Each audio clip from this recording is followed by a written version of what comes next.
What's going on, guys? Welcome back to my channel. My name is Art Freeman, and today we're going to take a look at a brand new and recently released DJI Mavic Air 2S, which is an upgrade from the previous model, which was the Mavic 2.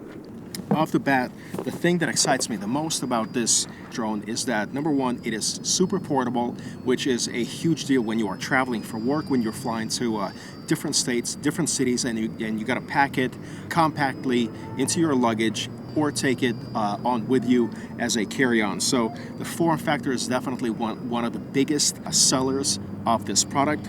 The next one is obviously what it is capable of and the footage that this drone is capable of shooting. I have been flying the DJI Mavic Air 2 for quite a while now. I fly commercially. I am currently a drone pilot on a couple of the TV shows. So by the way, this is my old case. It's a Nanik 915 case. I find these to be better or just more interesting than the Pelican cases. And as you can see, the whole thing fits. So this is a DJI Mavic Air 2S that fits inside a Mavic Air 2 case. Pretty nice and snug. So let's go ahead and take it out and see what we have. Now, the first thing that you are going to notice is that the form factor of the DJI Mavic Air 2S is almost identical to the DJI Mavic Air 2. So the bird looks pretty much exactly the same. The only difference that I notice in this is that they have a pair of additional sensors, and I'm guessing this is going to be for upward movement or for ascents.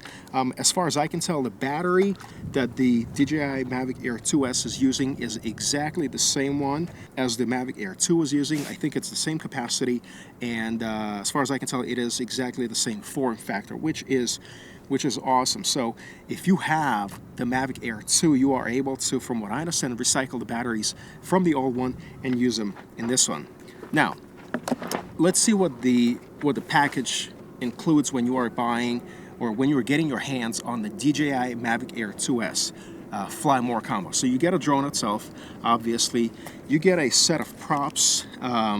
This is the 4 that I have on, and then you get a bunch more, you know, in case you crash or in case something happens, and then in case they get warped. A lot of things might happen. So I carry with myself an extra set of props. I have 4. These are A's and B's, and then when you're putting these on, you got to make sure not to mistaken these because they're, you know, somewhat different, and the way that they rotate in order to, you know, maintain altitude and make maneuvers is different. So I keep a set with me. I think, if I'm not mistaken, it's the same form factor, but I feel like it's a little bit heavier. And of course, we're going to talk about the camera, but let's talk about the Fly More combo first. So you get the drone itself, you get 3 batteries, then you get the charging brick cable, you get the dock, which is exactly the same one as in the previous version. Let's see, and well, you get a controller which is exactly the same. It's exactly the same controller, and then you get a couple of cables, you know, USB-Cs and Lightning to connect this to your device that you're going to be using. And then what I really like about this is that you get a case of ND filters. Now, so you get your 4, 8, 16, and 32. Now, keep in mind that, if I'm not mistaken, you are unable to adjust manually the ISO on this. It basically cuts, or it allows more light to enter the sensor. So the way that we go about it is we put ND filters in to cut the amount of light. For example, a lot of times I'm flying in a warm environment where it's super sunny outside, so I need to cut the amount of light, in order to not get the footage overexposed. So this is a very nice addition that comes in this nice matte black case, and actually looks pretty badass.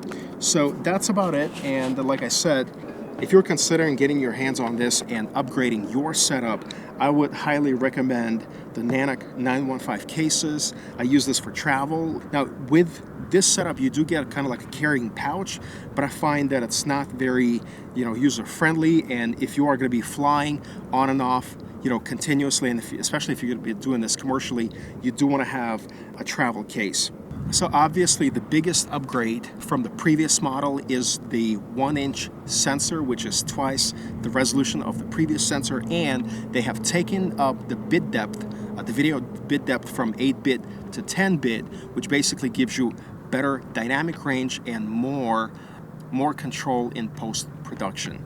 Basically what it translates to is on a sunny day such as this, you may not be able to tell, but if you're going to be flying in low light, then you are going to be able to capture more details, especially in the shadows and in the midtones. So that's going to be kind of a game changer. All right, so the next step is fire up the app and see what the changes look like.